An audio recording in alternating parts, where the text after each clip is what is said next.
Meillä Kokkolassa on aina rakastettu kulttuuria.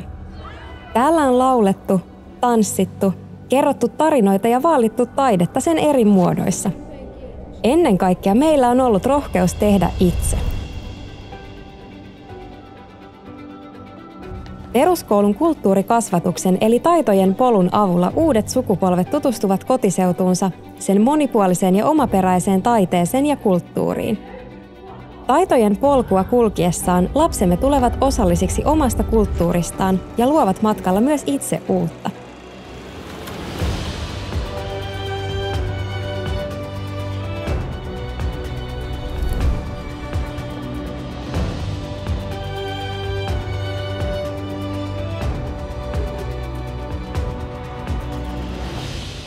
Taide ja kulttuuri on jokaisen lapsen oikeus.